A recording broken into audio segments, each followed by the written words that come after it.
Sushupti means it is a dreamless state, but there are dimensions of consciousness that you're aware of.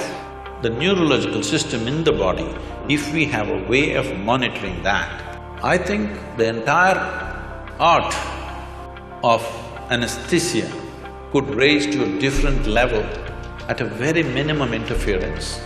When you disengage with memory, suddenly there is no past, present and future, so there is no time. Because there is no time, there is no space.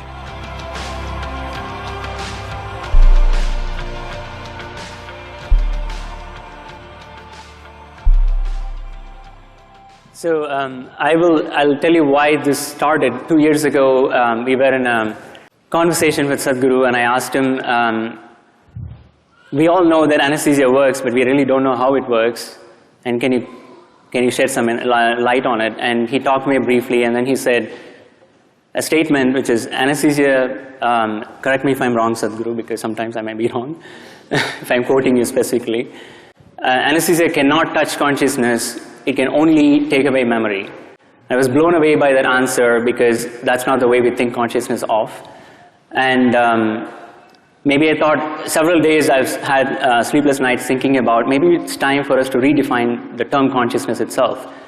And having gone through several programs with him, I think I got some glimpses here and there to know that there's much more than what we know of. That's how this started. And so Emery, you are the one who has been doing a lot of work in this area, so you can probably start off telling me what we know now of how anesthesia actually causes loss of consciousness. Okay, so I'll start. And so again, it's a pleasure to share the stage with Sadhguru and with Nico. So, you know, how does anesthesia work? Actually, how many people here had anesthesia? Oh. Great topic, right? Yeah, right. A lot of clients out there. Exactly, right. All right, fantastic. So what happened to you? You know, some people say we turn the brain off, or we make you unconscious, we put you in a coma. But I think so we've tried to really understand what's happened. And we've done this by doing a number of studies in humans as well as in animals. And so I'll just give you the quick back-of-the-envelope way to think about it. When you take the anesthesia drugs, or when they're given to you by the anesthesiologist, the brain isn't turned off. You know, it's not like all of a sudden a switch flips. If you look at what happens to the brain, it's actually in a highly dynamic state. It's really, the actual circuits in the brain are oscillating. They're creating waves. And to give you some sense of this, if you look at my hands like this, and they're oscillating now, this is the way your brain is in a normal state of, forgive me, consciousness, right? All right? All right? As I understand it in my little limited way, all right? All right? But then what happens is the drugs take over the circuits, and now the circuits oscillate like this. And as long as you keep the drugs there, they're doing that. Now, what does that mean? It means that if this brain area was communicating with that brain area so that you could be conscious, it can no longer do that. When you turn the drugs off, the brain returns. As long as you keep the drugs on, it does this. It creates these oscillations. It's very much like this YouTube video, which I'm sure some of you have seen, where you have a bridge in Tacoma, Washington. I don't know if you've seen this, the bridge in Tacoma, Washington. And all of a sudden, you know, it starts to oscillate in a perfect sine wave, just like this. And no traffic can go across the bridge. It's the same thing that happens under anesthesia. And what happens is that these oscillations, because they're so strong, they take over the brain, they're not natural. And you remember one of the things that Bala mentioned was that after anesthesia, our brains often don't work the way they did beforehand. So now you can see if you've been in a state like this for 4 hours, 6 hours, 8 hours, and, you know, look, I got my AARP card about 12 years ago myself, so I'm in that category too, right? You know, you can understand why your brain may not work, right? So, and basically that's it. And what's good about that, what's good about what I'm telling you is that we as anesthesiologists can see this state. We can see it on the EEG of patients in the operating room.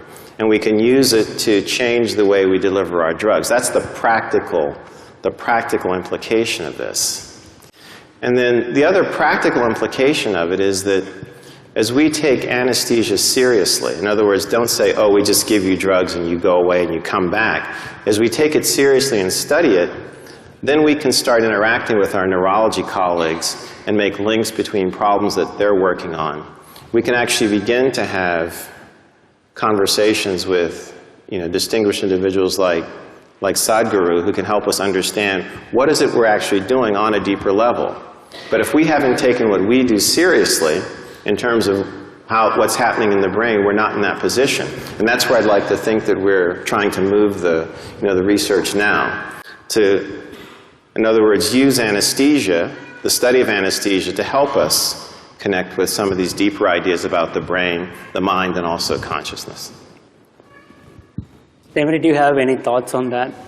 Do you have any thoughts on how we are doing? How we're connecting anesthesia to the... So what we work on as neurologists, or what I work on, is very related and very, very connected in that we're trying to understand how patients who lose consciousness because they've had a structural brain injury or a cardiac arrest or some other kind of problem can reestablish the process of a conscious state in a brain that's been injured, and what are the rules of the recovery, and what are the ways in which it can happen, and what are the limitations, and how do people get stuck along the way, and could we help them?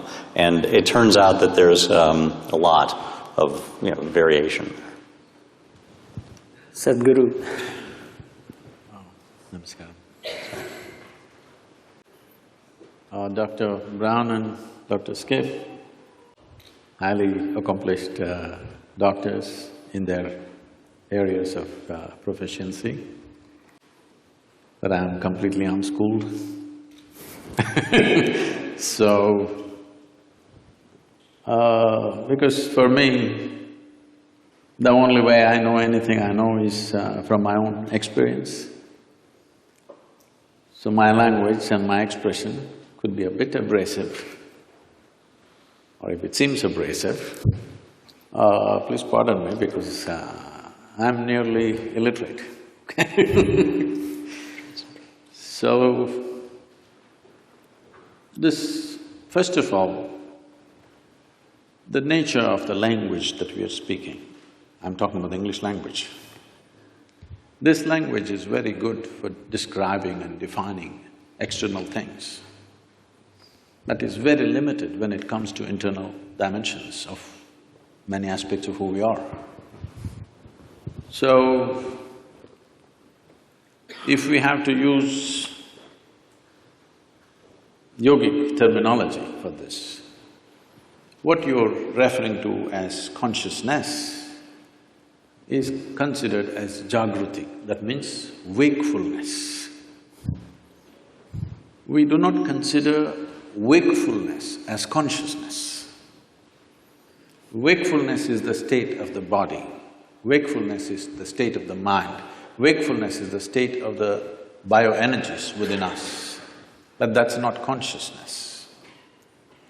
What you're seeing as physical body, well, one thing I would like to clarify is, we do not look as brain as a very significant aspect, because we see intelligence is right across the system.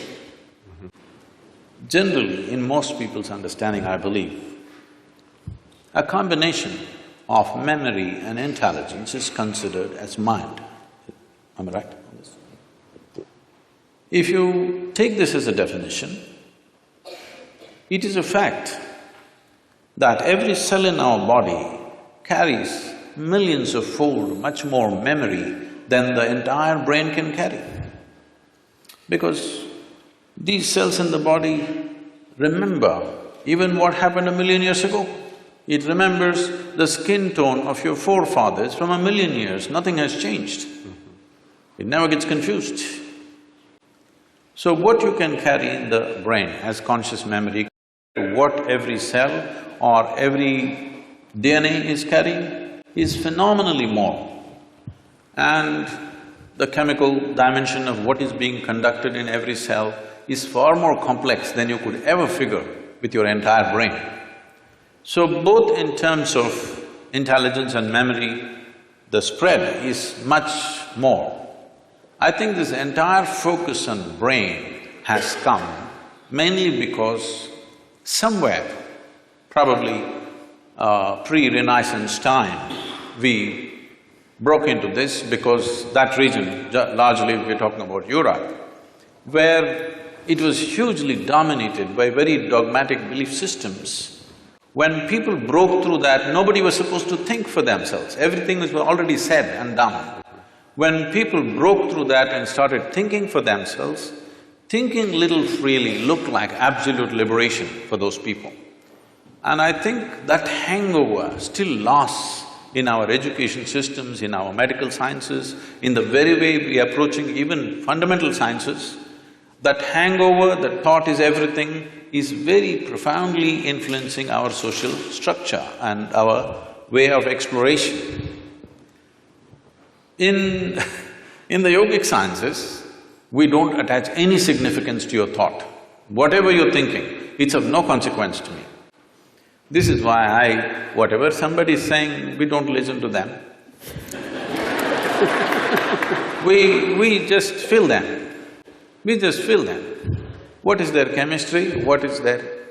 how they are right now. I don't care what they are saying. This is how… maybe it's an evolutionary problem with me, because I've been in jungles by myself and I've seen most creatures judge you just like this. I think they showed a picture of me having a king cobra. I've been very closely involved with all kinds of creatures, particularly cobras and things. Their sense of our chemistry is so keen.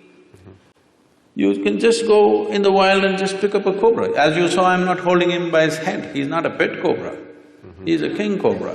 If he bites you, he won't give you more than 20 to 40 minutes before you're done. But I'm just picking him up like this, he will do nothing because he is feeling my chemistry. If I show little agitation, he'll go for me. If I'm just, okay, he's fine with me.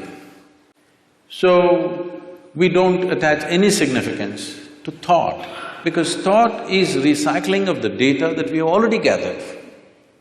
No thought can come which is absolutely fresh.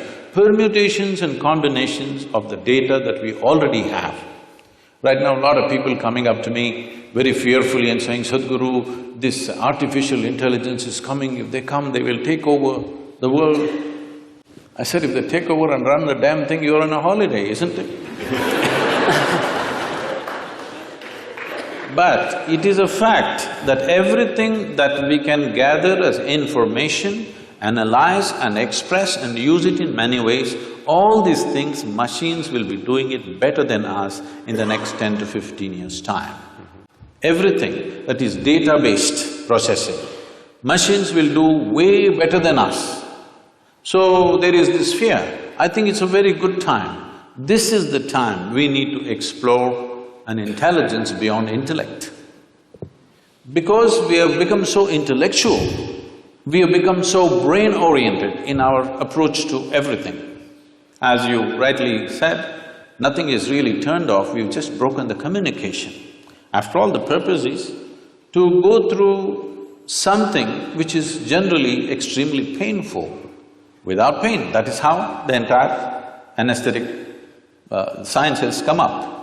So, you're just breaking the communication and that's not happening, it serves that purpose.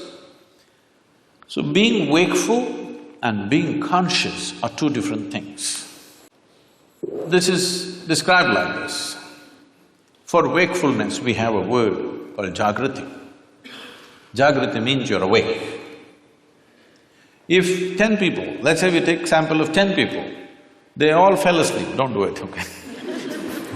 They all fell asleep and they came awake. When they come awake, all of them will not be equally awake. One person may be instantly awake, another person may take 2 minutes, as you have noticed with anesthesia also. Sure. Another person will take an hour to wake up, another person needs a strong coffee, otherwise she won't wake up. Am I right? Like this. Different levels of wakefulness is also there. Professors must have noticed.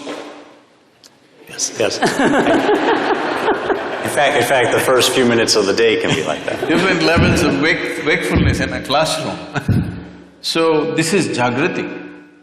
So, we are calling wakefulness as consciousness? No. The next dimension of consciousness is called swapna. This means a dream state. A dream state is far more vivid than wakeful state for most human beings. It's like going to a cinema. If you go to a cinema, the key factor of the impact of the cinema on you is turning off the lights. This is something most people don't understand. If you don't turn off the lights, cinema will be no good, it doesn't matter how well it's made. Turn on the lights and watch the cinema, you will see a great cinema becomes nothing. So turning off the lights is important. So turning off the lights in our experience is the eyelids, you down the shutters, the world is off.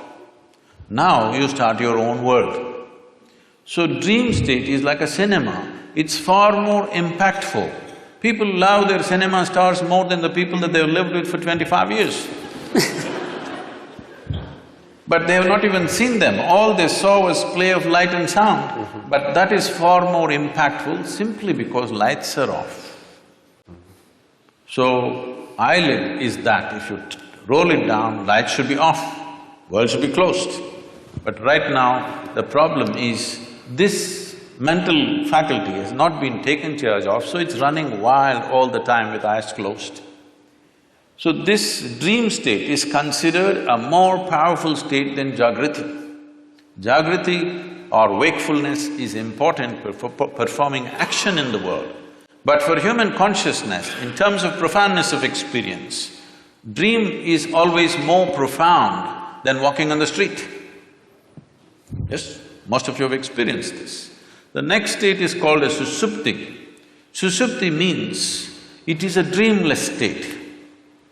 But there are dimensions of consciousness that you're aware of. It's a totally dreamless sleep state, but you're aware. There is no picturization, there is no video running in your mind, there are no pictures, there are no people, there are no words, but you're conscious in your sleep. This is a very powerful state. If you really want to manifest something in your life, this is something to be explored. And the next one is called as Turya. This is consciousness, where there is no memory involved of any kind. Essentially in the yogic sciences, we are looking at consciousness as an intelligence beyond memory. If there is memory, memory is considered a boundary in the sense, this is one person, this is another person, simply because this embodies one kind of memory and that embodies another kind of memory. This has become one kind of person, this has become another kind of person. Essentially, it is in the memory.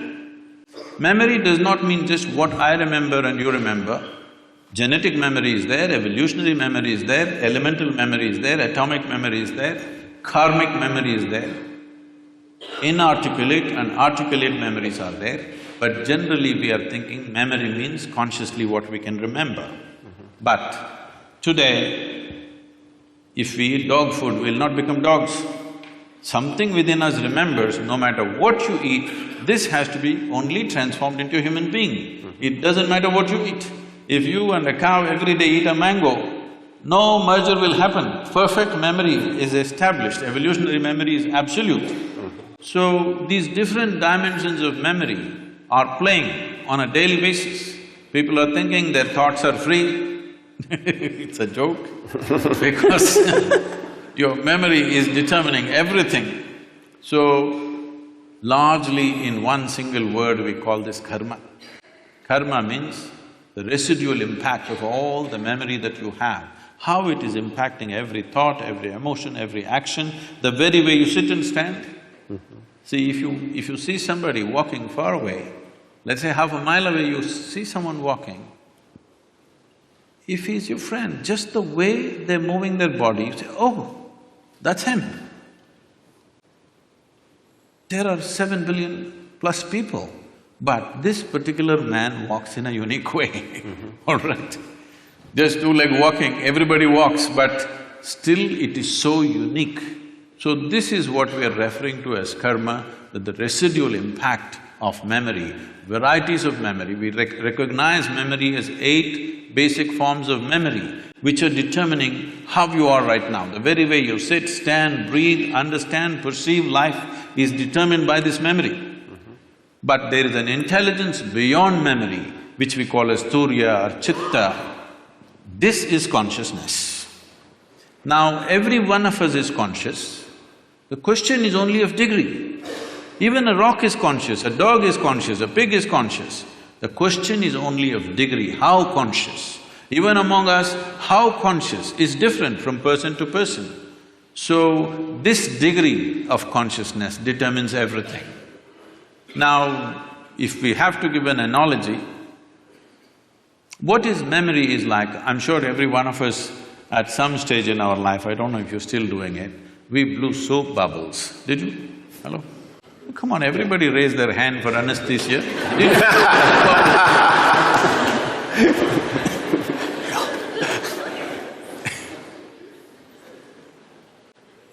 So, when you blow a soap bubble, the soap part of it, which is very little, just a tiny drop, the large part of it is air that it captures. So how big a bubble? When you were children, who can blow the biggest bubble was a big deal. And it's a certain amount of technique. Yeah, how you do it. Somebody blew this big bubble, somebody got only this much. So how big a bubble? This bubble is like this. The kind of soap and how it gathers is your memory. It forms it gives it a form. But when the memory bursts, there is no such thing as your air and my air. There is no such thing as your consciousness and my consciousness. There is something called as your body and my body. There is something called as your memory and my memory. There is something called as your intellect and my intellect. But there is nothing called as your consciousness and my consciousness. How much of it did you capture? How big is your bubble will determine the scale of your life. The scale and possibilities of your life are determined by how big a bubble did you blow. Okay.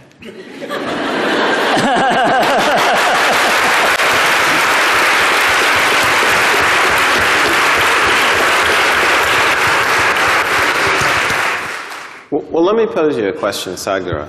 So, we can perhaps work as individuals to, now that I know I take away wakefulness and not consciousness, right? To move towards consciousness. And that's an individual's decision to maybe train in this particular way. So, is there some way that we can harness these insights like you have, harness this understanding, and use it as anesthesiologists to take care of patients?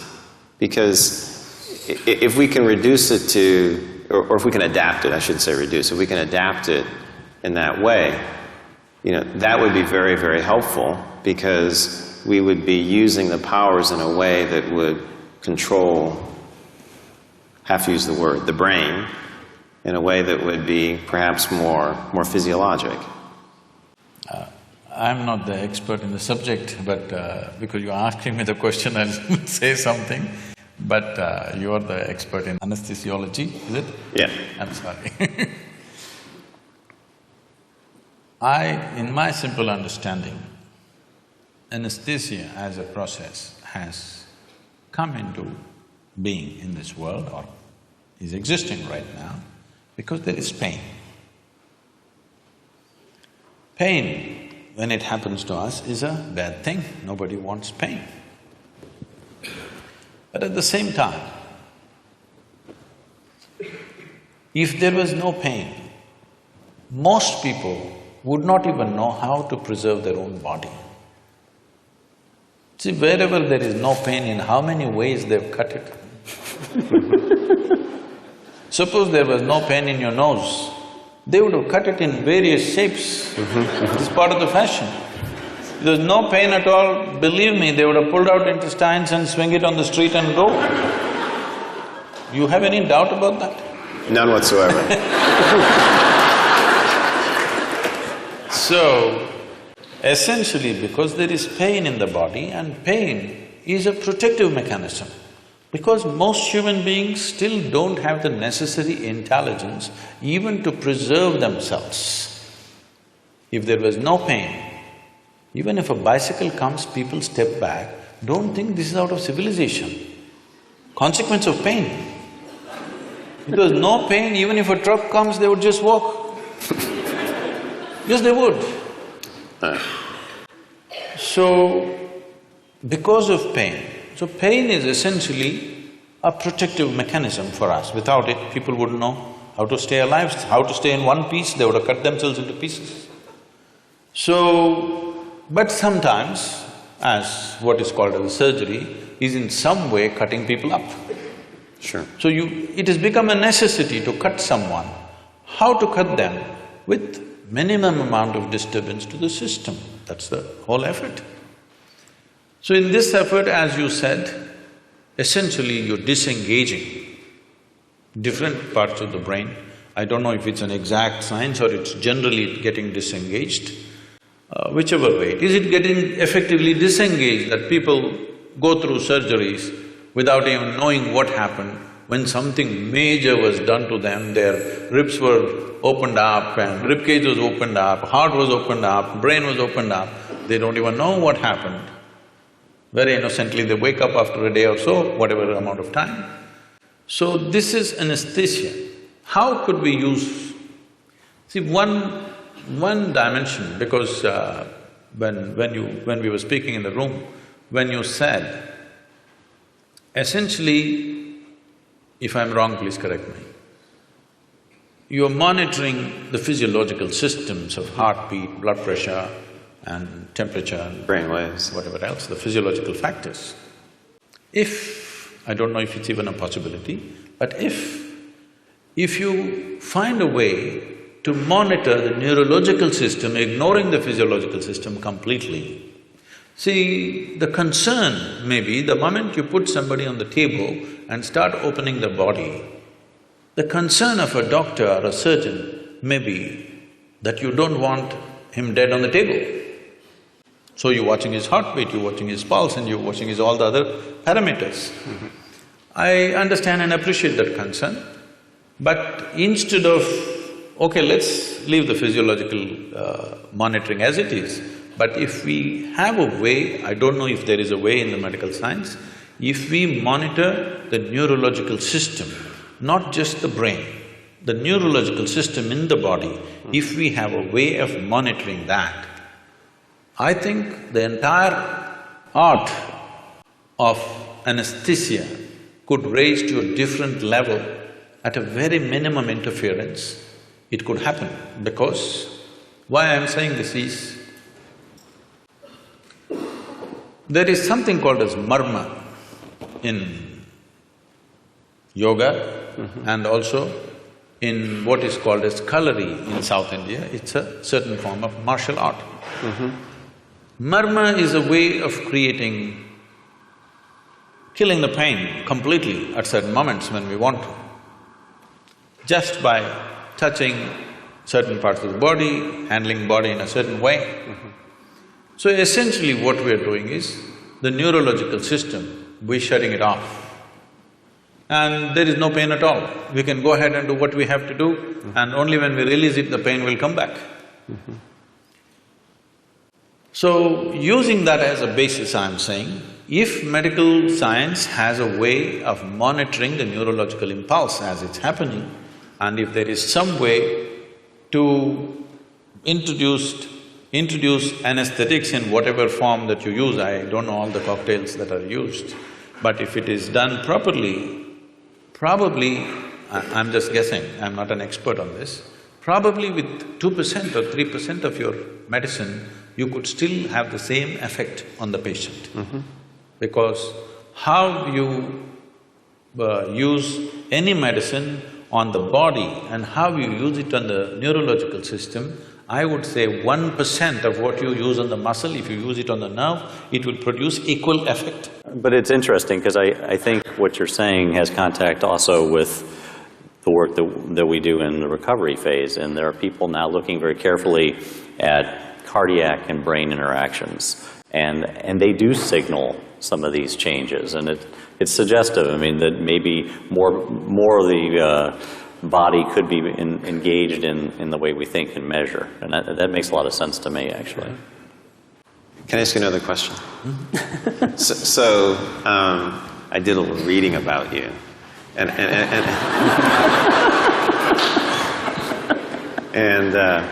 he's not as uneducated as he would have you believe. So he's actually quite educated. That's pretty clear.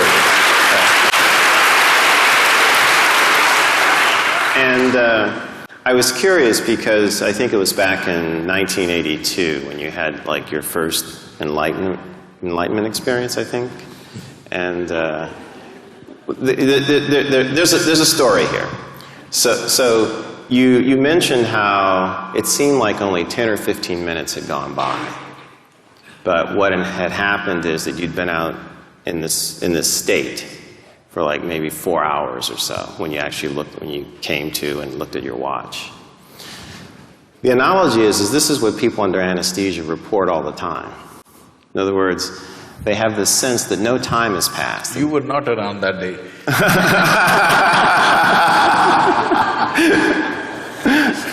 Maybe I'm reaching. But they report a very similar phenomenon, you know, that it seems like they'll wake up sometimes from anesthesia and they'll go, you know, have you started yet? You're done? They're actually quite surprised. So whatever our timekeeping mechanism is, right? It's different from sleep. It's noticeably different from sleep because often when you sleep, except in some rare instances, you have a sense that, you know, time has passed. You know, you went to sleep, you woke up, you know, you may not be able to judge it exactly. But characteristically, under anesthesia, when people come to, they feel like no time has passed. Any thoughts? Mm-hmm. See, our sense of time, the only way human beings know time is by the cyclical movement of things that are happening. If the earth spins once, we call it a day. If the moon goes around the earth, we call it a month. If the planet goes around the sun, we call it a year.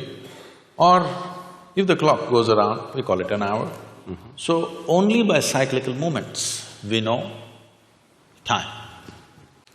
What cyclical movement means is, all physical dimensions of the existence, from atomic to cosmic, exists only because of cyclical movements. Anything physical in the universe is naturally cyclical. Mm-hmm. So the entire yogic process is just about this, how to transcend the cyclical movement of our existence. Because cyclical movement means we are going in circles. If I tell somebody, you're going in circles, what does it mean? It means you're not getting anywhere. So this is the fundamental ethos, that once you're attached to cyclical moments of life, you're not really getting anywhere, but it feels like you're going somewhere. Today, everybody knows this experience because most of them walk only on the treadmills.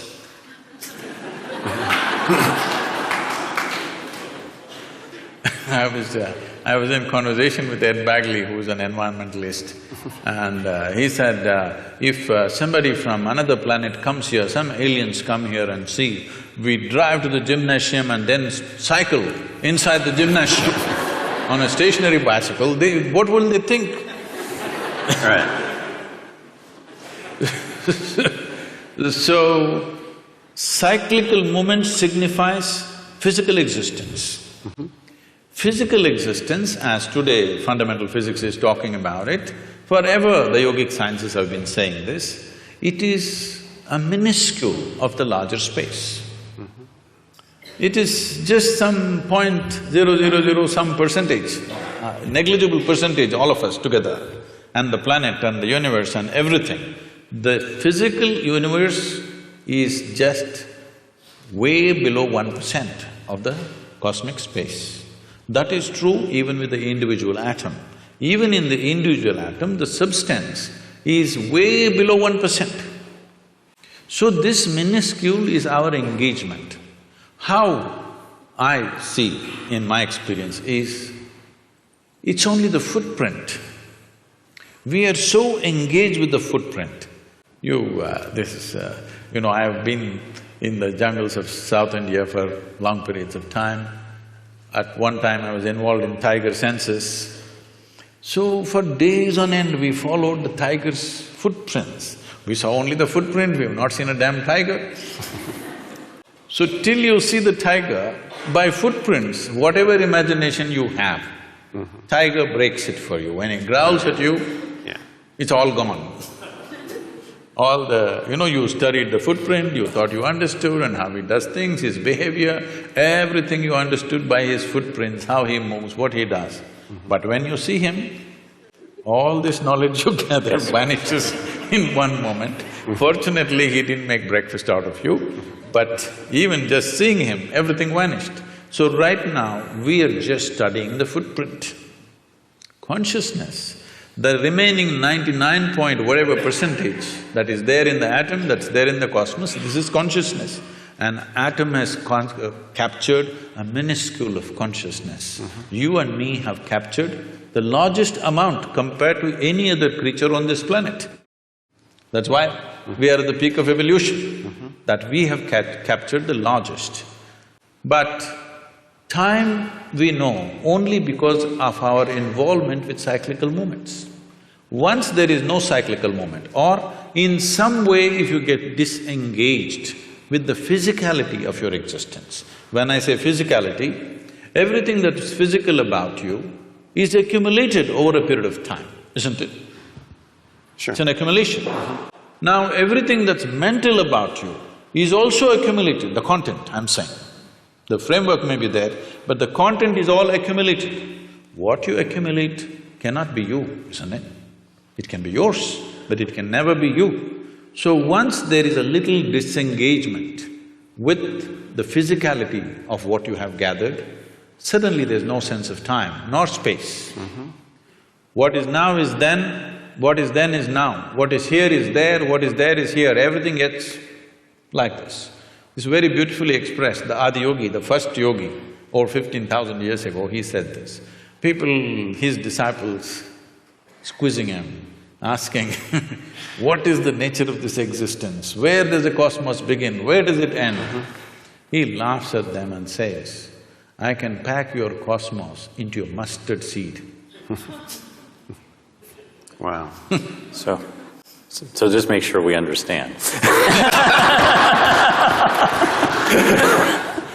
If I understand, the experience that you had that Emery's asking about, and perhaps the experience that might not be passed through in memory and language of the patient in anesthesia from this point of view, would be one in which it's outside of time, maybe interior, as it said in the video, but space has sort of a time-like aspect where present and future are in the same distance. Is that kind of a restatement in any way? This could seem contradictory to what is generally believed in fundamental physics. Modern physics is looking at space and time. The yogic sciences look at only time. There's only time, there is no space. Because there is time, there's a consequence of space. Okay. If there was no time, there would be no space. So time is the basic, not space. Space is an illusion that's been created because we are engaged with our physical natures. So if you disengage with your physical nature, suddenly there is no time, so there is no space. So suddenly what is here is there, what is there is here. People think something miraculous has happened, nothing miraculous happened. It is just that you kept your accumulations aside for a moment, that's all. What you accumulated and who you are sat separately. The very basic program, what we're teaching as inner engineering is just this. What we're training people for is, if they sit down here, body's here, what you call as your mind is somewhere else, what is you seems to be little away. Once there is a little space between you and your body, between you and your mind, suddenly there is no time. Once there is no time, there is no space, there is no possibility of space. This needs to be understood.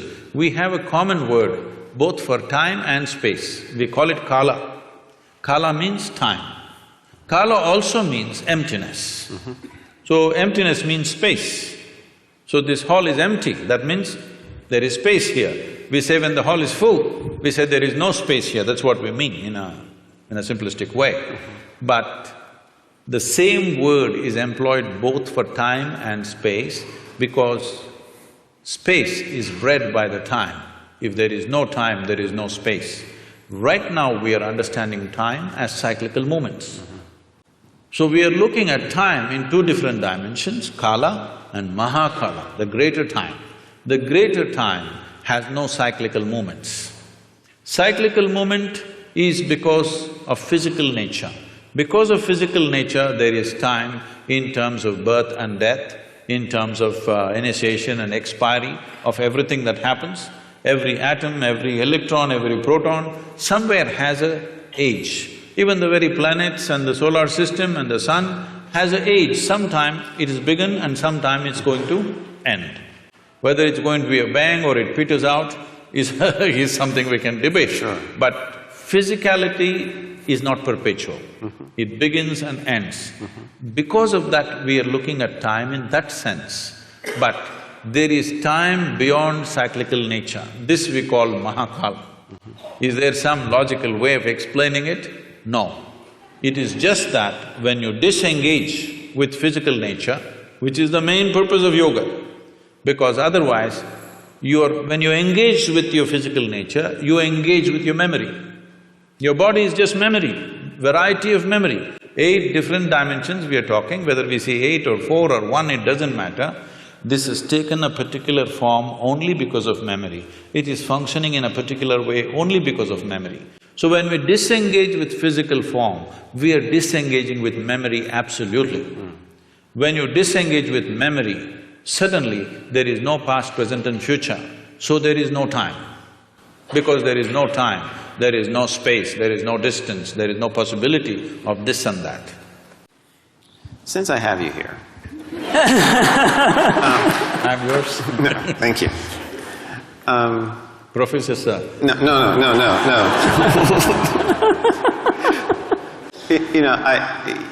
The world has a lot of problems, right?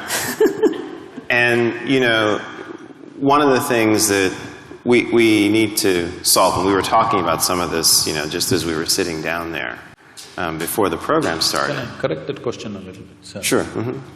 The world doesn't have too many problems, it has only one problem, human beings. Okay.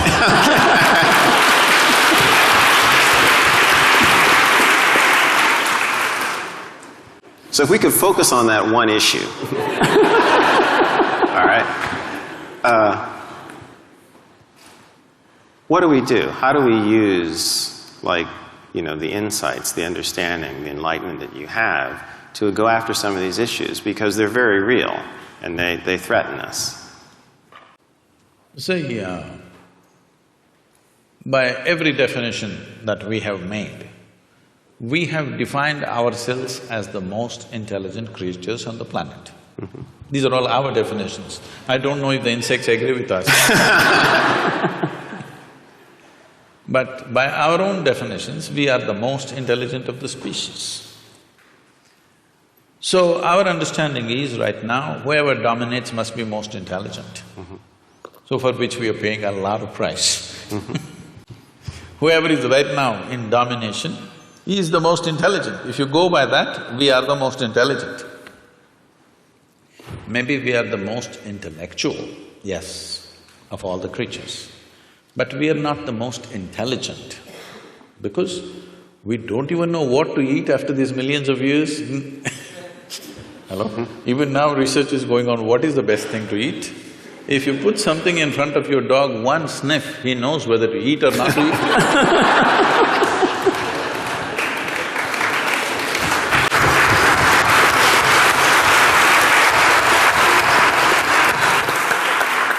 So this is mainly because this is a new happening. This cerebral activity is a new happening. We're a bit too excited. Just like, people are all engaged with their smartphones all the time. They're walking like this everywhere. They're not looking at the sunrise, even that they look in the phone screen. They look at the whole cosmos in their phone screen. Because the instrument is new. Next generation may not even look at it, probably. Right now it's new, everybody is engaged with it and they're calling it a smartphone. Generally, someone will refer to someone else as smart when they find that person is smarter than them, right? So, unfortunately for a whole lot of people, the phone is the smartest thing about them. So, this is a new gadget. This… you should know more about these things if you have the right names for this. The brain? No, in the brain, this cerebral development… The cerebral cortex and… Yes. yes. This is a new happening. So we're a little excited about this. This can boom, boom, boom, you know, there's all those figures of blue lights flying all over the place and we're excited about those things. But fundamentally, intelligence always has been, all right?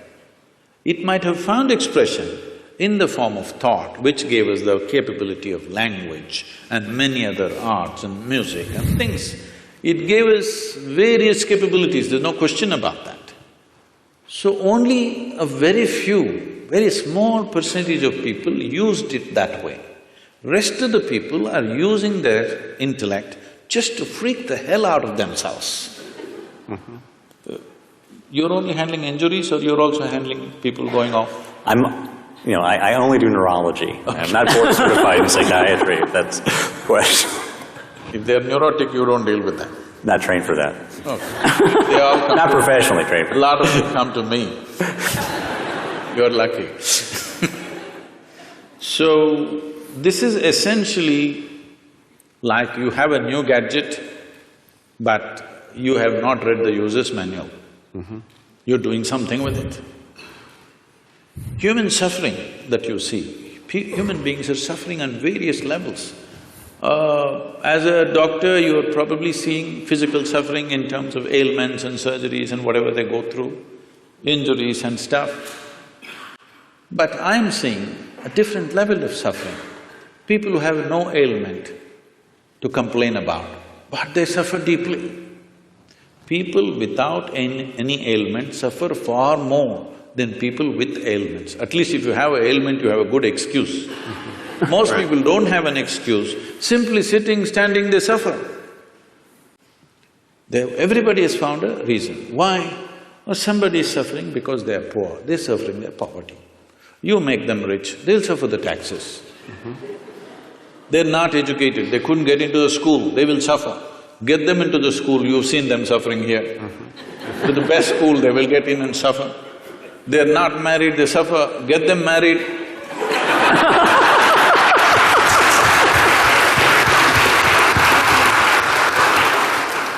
So they're not suffering their life, this is something that needs to be understood.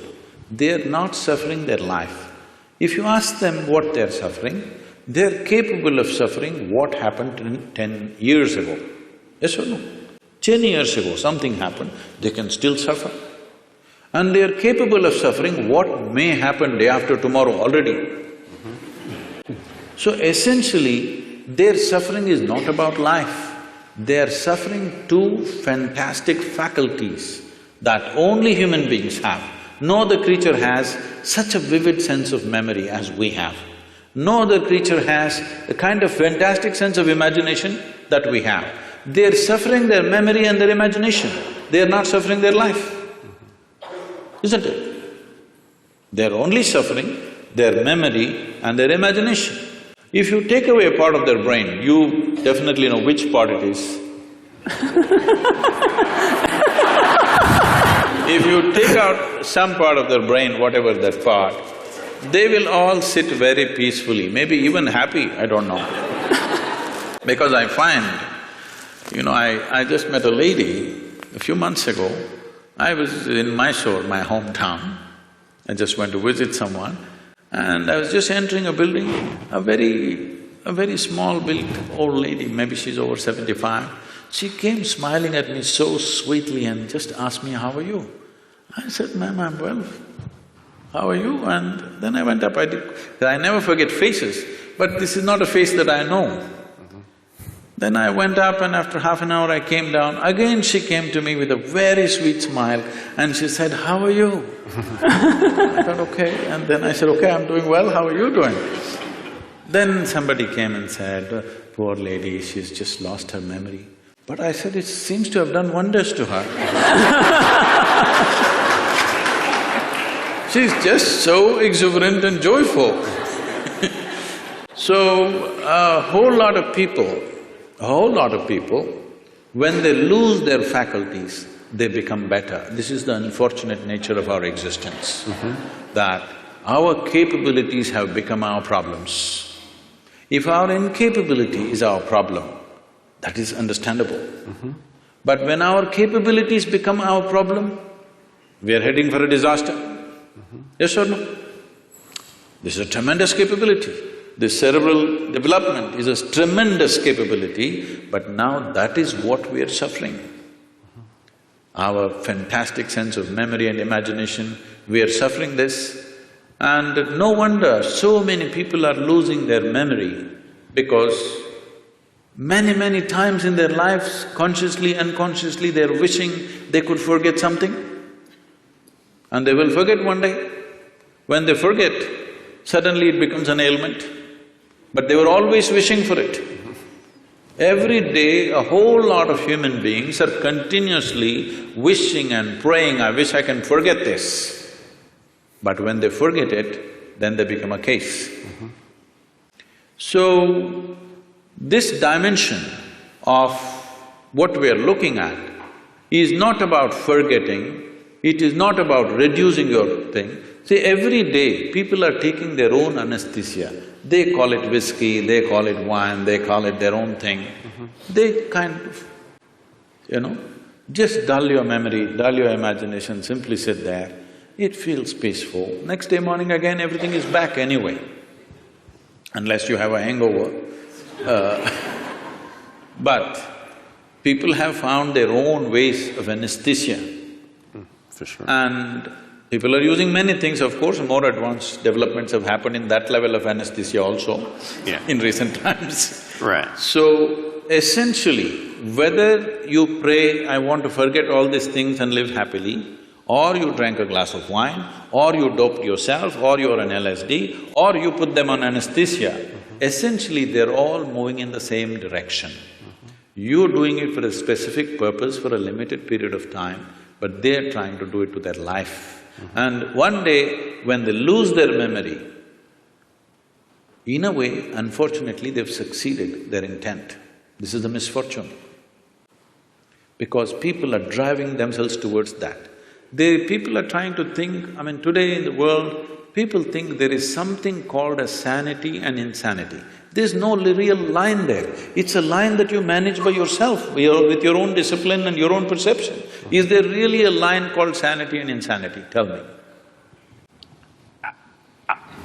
Is there?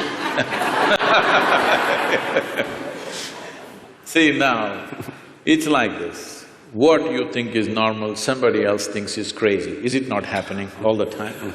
Older generation thinks younger generation is crazy. Younger generation thinks old people had for sure lost their marbles. Everybody is making these judgments. One culture thinks another culture is crazy. So, it is just a line that we artificially create and manage, because we know if we cross that, we will not be able to control ourselves. Even when people get angry, the term that they use is yours always, I'm getting mad, so they know it. So, they know that they've crossed their line. The line is not same for everybody. What is my line and what is somebody else's line is different places people have drawn their lines. Somebody thinks it's all right, once in a way, at least 3 times a day I shout at somebody, it's okay. If I ever shout at somebody, then I will withdraw probably for many years, because such a thing cannot happen. If it happens, I've lost it. So what is your line, where is your line, is something that you have drawn. There is no existential line that this is sanity, this is insanity. There is no such thing. The question is just this, if you're in control of your mental faculties, this is called sanity. If you're not in control of your mental faculties, this is called insanity. Suppose, right now, we can make an experiment with all of them. Can we? Sure. I'll give you 10 seconds. Next 10 seconds, nobody… a simple thing, what you have to do is, you can think of anything in the universe you want. Only thing is, don't think of monkeys for the next 10 seconds. Okay? 10 seconds, no monkeys. You will count millions of only monkeys. So, our faculties are not totally in control. The question is only, how crazy are you? Okay? You are a little more crazy than me. That's about it. But there's no such thing as somebody is absolutely sane and somebody is absolutely insane. What means a lot to me looks like insanity to somebody else. Is it not happening every day? What means a world to you, somebody else thinks this is insanity. What means a world to them, you may think it's insanity. All kinds of things are being done in the world and it looks perfectly normal for that person, it's only others who are making this judgment that he is insane.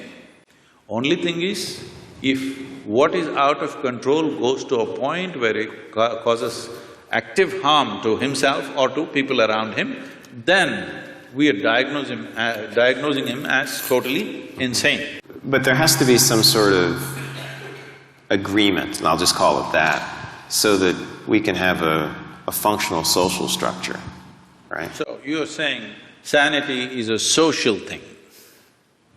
I'm asking, I'm afraid to assert here. It is so. See, even in terms of sanity and insanity, what is crime and what is not, is a social thing, isn't it? Right. It's a very social thing. So when we're talking about social things keep on evolving from generation to generation, it keeps changing. What you thought was wrong has become right, what you thought was right has become wrong. In one generation it happens, isn't it? So social realities we don't have to debate because it's a flux that all of us create. It's generally called culture. Culture is not something that dropped upon us. What mess we create today is tomorrow's culture. What the previous generations did, they did not do everything consciously, they did some mess. That's our culture right now. Okay, so if I understand the answer, it's a very hopeful answer. Because no matter how bad things look, they present to us a problem we can solve. Is that in the next generation? Is that sort of the point? You have teenage children or something?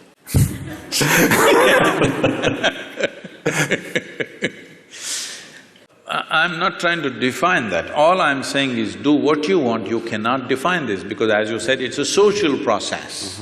Social process, today we are democratic countries, so it's decided by the majority as to what is right. What majority decides may not always be a perfect solution, but we have agreed that if the majority says this, we do that, right or wrong. Works or doesn't work, we do just that when the majority says that, at least with certain aspects of life. With certain other aspects, we have retained the authority in some kind of experts. Let's say in anesthesiology, if you say something, maybe that's the right thing. Let's say somebody has come up just today, he passed his medical exam and he's come, if he says, he will be put through 1,000 tests, but if you say it, people will accept it simply because of a certain record and a certain reputation and whatever, but it may not always work. Reputation and records may not always work, but we are looking at largely what works. So these are all social processes.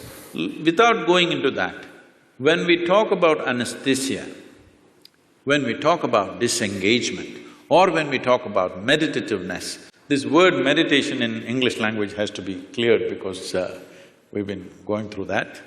See, the English word meditation does not say anything specific. I know it's become a popular word, but it doesn't describe anything specific. If someone sits with their eyes closed, in English language we say they're meditating. See, with eyes closed, there are many things to do. You can do japa, tapa, dharana, dhyana, samadhi, shunya, samyama. There are many things. Or you might have just mastered the art of sleeping in vertical postures. No, it's happens in the universities, in spiritual programs, in… people learn to sleep with their spine erect. So, meditation doesn't say anything specific. Somebody is focusing on something and they think they're meditating, somebody is uttering a mantra and they think they're meditating, somebody is thinking about something and they're saying they're meditating about something. Essentially, if we translate meditation as dhyana, which is what generally, at least in India, what people believe, when we say the word meditation, people expect that you are speaking about what is called as dhyan or dhyana or dhyanam, depending upon how far south you are. If you're up in the north, it is dhyan. If you come down, it becomes dhyana. If you come to Tamil Nadu, everything becomes dhyanam. So the same word went to China and became Chan, and somewhere else it became Zen. The same word. We're expecting when you say meditation, you're talking about dhyana. If that is so, what dhyana means is, if you sit here, there is a clear space between what is you and what is not you. In the sense, what is you and what you accumulated. Body you accumulated, content of the mind you accumulated. If there is a little separation between these two, if you can maintain that awareness, now we say you're in dhyana. So this is meditativeness. This is not something that you can ever do. If you create the right conditions, this will happen as a consequence. It is like flowers in a plant. If you go sit in your garden and do flower meditation, flowers are not going to come. If you want flowers, you need to handle the soil, manure, water, sunlight. If you do these right things, flowers will happen. Well, the soil doesn't look like a flower, manure doesn't smell like a flower, water or sunlight doesn't feel like a flower, but only if you do those things right, this will happen. If you're… right now, this whole thing has become convoluted because we have become such a goal-oriented society. That means we are interested in the consequence, we are not interested in the process.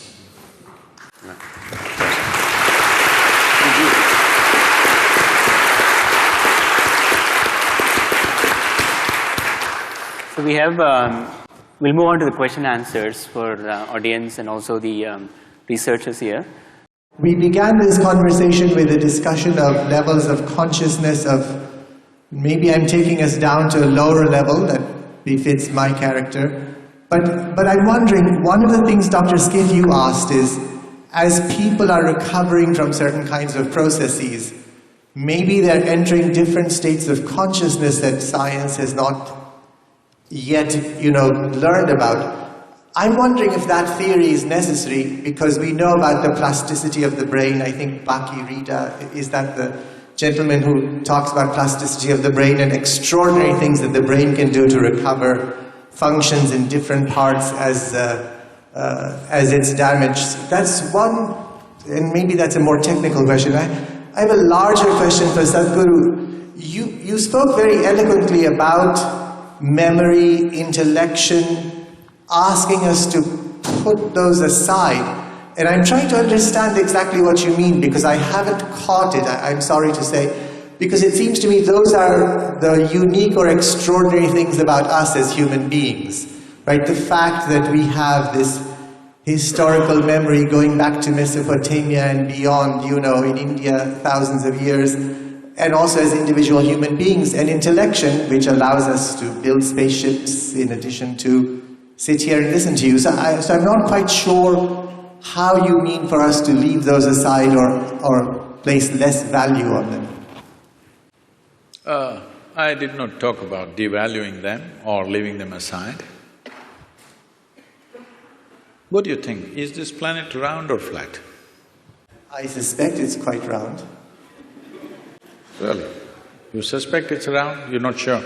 No, yes, I'm sure. It is round, in fact. In fact, I think that is how matter has to collect around gravity. No, don't go there. Gravity is another thing. But today we know it is round. Though, if I walk up and down this place, in my experience it feels flat. But we know it is round. We debated this for thousands of years, all right? But we couldn't figure it. But it became very clear to us only when we took off. We created some distance from the planet. You flew up there and looked very clearly, it looked round. You went and stood on the moon and looked around, 100% it's clear it's round. So what gave you this clarity is the distance. When you were in it, you thought any number of ways but you couldn't figure it. But the moment you had distance, you had clarity. So only in that context I said, you must know how to keep your accumulations aside. If you're carrying a bag, when you don't need it, you must be able to keep it aside. If all the time if you carry it, it'll become a torturous process. That's what is happening to people. Nothing wrong with your mind. It's just that all the time it's on and it's becoming torturous. Not knowing how to do, they're sozzling it out with alcohol or drug or something else. Essentially, they are unable to bear the activity of their own mind, isn't it? If they could keep this bag aside for some time, all we have accumulated, it would be nice. You won't lose it, because nobody's going to pick it up and go. It's there for you, but once there is a little distance, you have an absolute understanding of the nature of what it is, only then you can handle it the way you want. Right now, you're handling both your body and mind accidentally, accidentally. When you do things accidentally, anxiety is normal, and that's what is happening. Because everything is accidental. Because there's no clarity about anything. Because the nature of intellect is such. If I ask you, would you like your intellect to be sharp or blunt? You must choose right now, I'm going to bless you. Sharp or blunt? Sharp. Sharp. So you understand, intellect is a cutting instrument. It's like a knife. The sharper, the better. If somebody is very sharp, you will say, oh, he's a razor sharp. Intellect, very sharp. So cutting instrument. Cutting instrument can be used for dissection. With dissection, we know many things. Did you do science in your high school? You cut open that frog and saw how the heart was pulsing. The frog didn't think much about it, that's another matter. But you came to know so many things in this world. Slicing a human body, slicing a flower, slicing an atom, we discovered so many things. But is this a complete way of knowing? Can I know you by dissecting you fully? Is it possible? Maybe I will know you better by including you, by engaging you, rather than dissecting you. By dissecting you, I may know your heart, liver, kidney and spleen, but I will not know anything about you. Only by inclusion I know.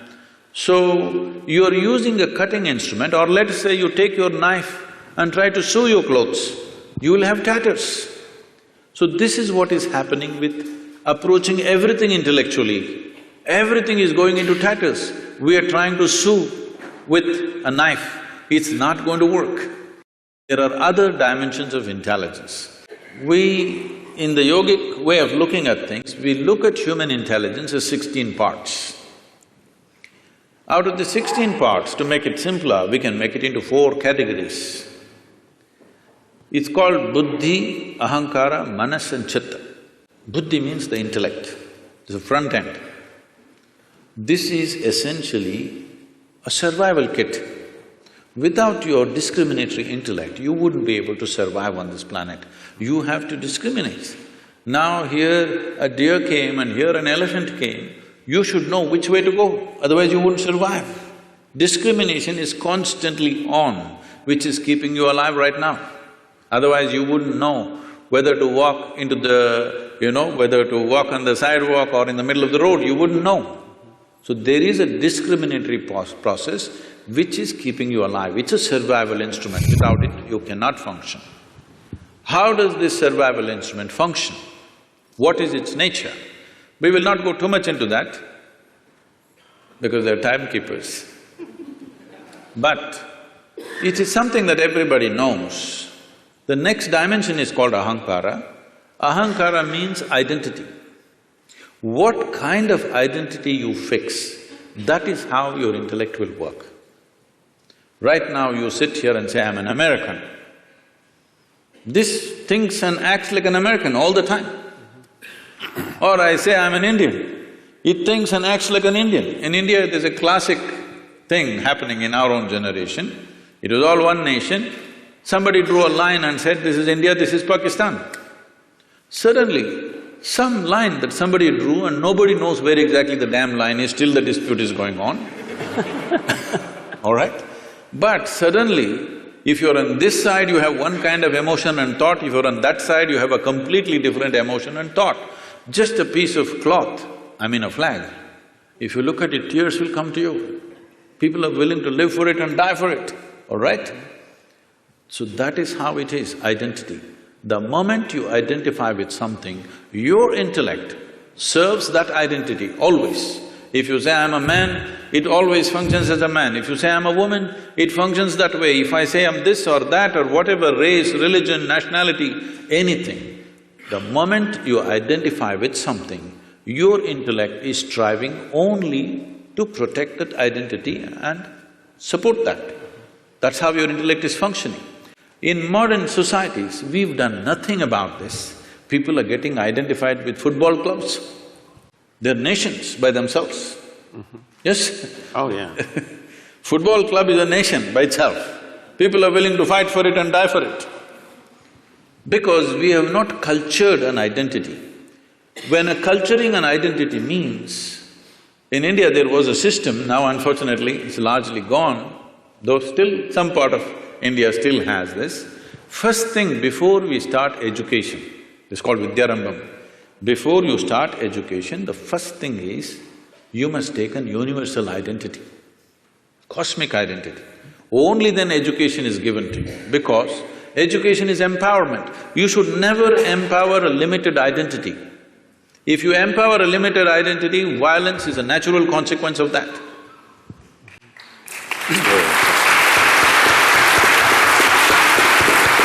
So, just tell me, what is it that we are fighting for on this planet? My identity versus your identity. It may be race, it may be religion, it may be nationality, it may be region. Essentially, my identity fights with your identity because I'm identified with this, you're identified with that. So, before you empower a human being with education and knowledge, first thing is you must fix a cosmic identity for that person. This used to be called as Aham Brahmasmi. First thing is a child must say, my identity is cosmic. I belong to the cosmos, not to these parents who are sitting with me right now. I love them, they have nurtured me, but my identity is cosmic. The child has to utter this. Only then, first alphabet is taught to him, because it was education as seen as an empowerment. Just tell me, today in the world, are uneducated, illiterate people causing more damage or educated people on the planet causing more damage to the entire planet?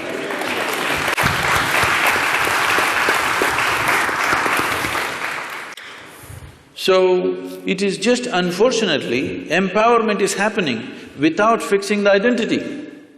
With my limited identity, if I study all kinds of nuclear science, what am I going to do? I'm going to bomb you, that's all I'm going to do to you. What else will I do to you? That's all I will do to you because this is my identity. You stand against me, suddenly I have to do something about that. So whatever capability I have, I'm going to use it. That's what is happening. So identities have not at all been worked at, that's a big problem. But intellect functions according to your identity. If you have to continue the analogy, intellect is like a knife. Is a knife, suppose we don't give a knife to a child's hand. Why? Knife is not dangerous. Child's hand is not steady, that is the problem, isn't it? You are in the surgery rooms all the time. Tell me on this planet, are knives taking more lives or making more lives? Hello? Really, it's taking more lives? Are you a surgeon? It is making more lives, both in the kitchen and the surgery table, it's making many lives. Here and there in an irresponsible hand, it's taking a life, isn't it? Sure. Knife is not dangerous, it is the hand, it is the identity which makes the knife dangerous. If there is no knife, just with the hand we will kill. Yes or no? Sure. So the third dimension of intelligence is called as manas.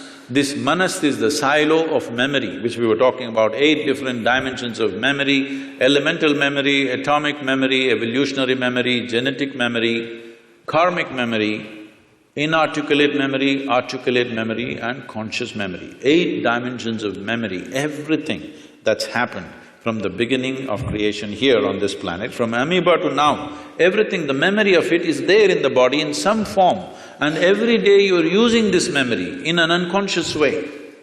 You're using this memory, otherwise if you forget one day, suddenly you may start going like a reptile. No, it remembers the entire evolutionary process. And do not underestimate this. Now that you also said the planet is round, a simple thing with 2 legs, to walk on a damn round planet which is spinning is not an easy thing. Do you know how much is involved? The physics of it is very, very super complex. Those of you who are on binges of alcohol, you understand how difficult it is to walk on a round planet. Or if you have a vertigo or something, then you understand. Because it's a very, very complex process to walk on a round planet which is spinning. But we are doing it effortlessly because of this evolution. It's not a simple thing. Moving from 4 legs to 2 legs is not a small development. A whole lot of neurological development has happened. Only because of that we are able to walk on 2 legs. So now this memory is acting all the time, and the access point is the identity. How you are identified, that is how you choose the memory. Whatever kind of memory, both of us may have same kind of memory, but if I am identified one way and he is identified another way, we will choose memory differently, organize memory differently and act differently. For the same education, aren't people going different ways? In the same house, 2 children are born, same genetics, same food, same school, are they not going in like this? Because depends on what kind of identity one has chosen. This disciplining or limitless… setting a limitless identity, not a small limited identity, must happen at an early age. If this doesn't happen, our intelligence will work against us. That's what is happening in the world today. The 4th dimension of intelligence is called chitta.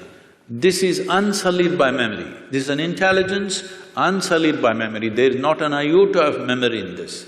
This is what normally in English language is passing off as consciousness. So, where there is no memory, there can be no boundary. Memory is the basis of boundary. This is me and that is you, this is my memory versus your memory. This is me and this is a table, this is only by memory. If there is no memory, there is no boundary. So going beyond those states of memory is necessary for every human being, whatever capabilities you have right now.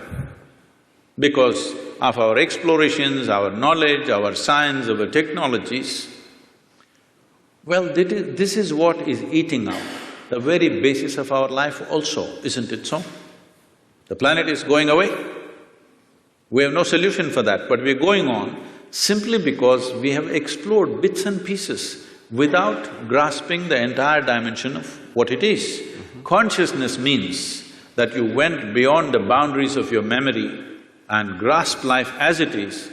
Now it doesn't matter how much knowledge you have, you will do what is needed and nothing more than what is needed, and that's what needs to happen in the world.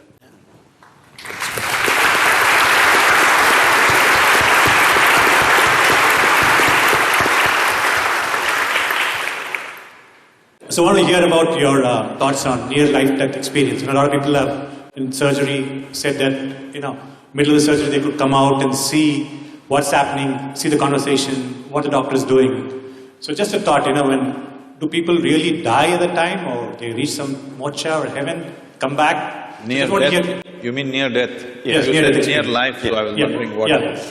So when I saw you, I saw life, near-death experience. Okay. There's near-death experiences where, let's say, someone is about to die very often. We've read these accounts, like like Dr. Sanjay Gupta's book talks Yeah. about these, like cheating death, Yeah. in which case they then have these experiences where they may see lights or what have you. So I just want to distinguish that, Yes. because they're two different Yeah, cases. that's what I want to know. Okay, all right. Anyway, when we say death, the definition of death on one level is you lost your body. That's what death is. So, I mean, let's not go into other areas, they'll get you into very fuzzy places. About near-death experience, it's… what is being referred to as meditation? We have a certain type of meditation called shunya. That means shunya literally translates as emptiness. That's not the right translation, but there's no appropriate word in English. So it's emptiness or nothingness. So if you settle down into shunya meditation, it's not near death, it's actually death, but conscious death. Suppose you're riding a bicycle, you are a new rider with little balance, so you will go like this. Some other kid is riding, he'll leave his hands free and whistle and look here, look there and ride and do all kinds of things, stand up on the handlebar and turn around, jump, all this. Why? It's a certain mastery, certain balance and mastery. Now, you can jump off the cycle and again jump back and do all these things. Similarly with your body, if you have a certain amount of mastery, you can jump off and jump back quite effortlessly. Now it is happening accidentally because of some medication, or for many people during 60s, 70s, the LSD time, there were a whole lot of people talking about this thing, sir, it's your time. It was your time. Oh, okay. Metaphorically. So, a whole lot of people talking about this, and it really happened to them. It's not that they were imagining things, it actually happened to many of them. But it was also because it was hallucinatory. Nobody knows whether it's this or that. There's no way to for sure say it actually happened to them or not. But I've met many people of those times who genuinely experienced things with which their lives got transformed in many different ways. In a crazy way, but suddenly everything about them changed simply because somewhere they perceived this… you can yo-yo this body a little bit if you wish, it's not a permanent thing. Just that little awareness changed the way they perceive life and they behave and they do things in their life. So this near-death, I'm not really looked at any of the thing, but some people have told me, some popular books, they were saying they see angels and there's a tunnel going. See, one thing is, you must understand, when somebody is going on the surgery table, the doctors may be confident, the patient always fears that he may die. Hello? Doctors may be confident, they know the case, they know what they're doing. 99% of the time, they're confident what they're doing. But the patient, once he closes his eyes and hands over his life to somebody, he always fears what will happen. So every small thing he thinks is death. It happens to people. If you put a gun to somebody's head and just shoot and miss them or it's a blank, they almost died. Near-death experience, they'll blank out for some time and then they come back. They really think they went away and they came back. And they saw the scene also from the top, because that's because of the Hollywood. So, human mind is capable of creating many dimensions of experiences. It need not be construed as death, it's life. First of all, anyway, I'm coming out with a book on death, an inside story. I'm doing this for 6.5 years, it's not complete yet. Okay. Hope in the next year or so I will come out with this. Why I'm saying this is, in reality, there is no such thing as death. It's life, life and life alone, moving from one dimension to another dimension to another. So if I lose one dimension, it looks like that is dead. Right now, it is a medical fact that they say approximately every fortnight, you're losing 7 kilograms of your existing body and something new has come in 1 fortnight. Whatever your weight, you must just calculate in how many fortnights you're completely lost. Everything that you have in your body is being lost continuously and something else is coming in. But you don't experience as that every meal and every day you empty your bowels, you must experience it as near death. But that doesn't happen to you. But this happens to you because there is some disengagement in your experience, first particularly because of anesthetic impact. The disengagement with various faculties that you're normally used to suddenly makes you feel you're dead. Nobody died.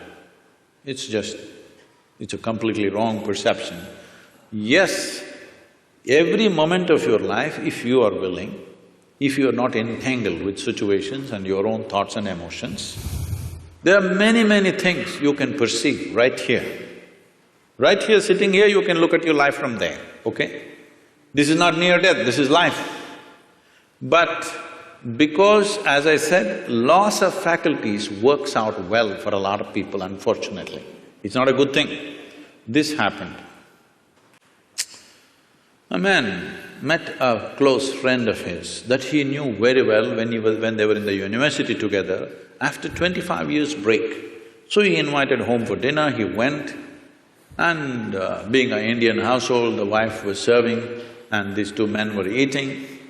And every time he wanted to ask for something from his wife, he said, my honey, my sweetie pie, my boo-boo-boo, my koko-koo, my bulbul, and whatever else, your Tamil, so my tangam and my chuchu, all those things.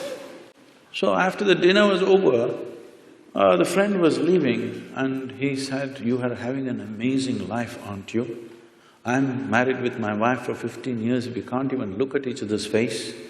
The way, the endearments you're showering upon your wife is truly fantastic. I said, what are you talking about? He said, you called her bulbul, you called her tangam, you called her this. I said, oh man, I forgot her name 7 years ago.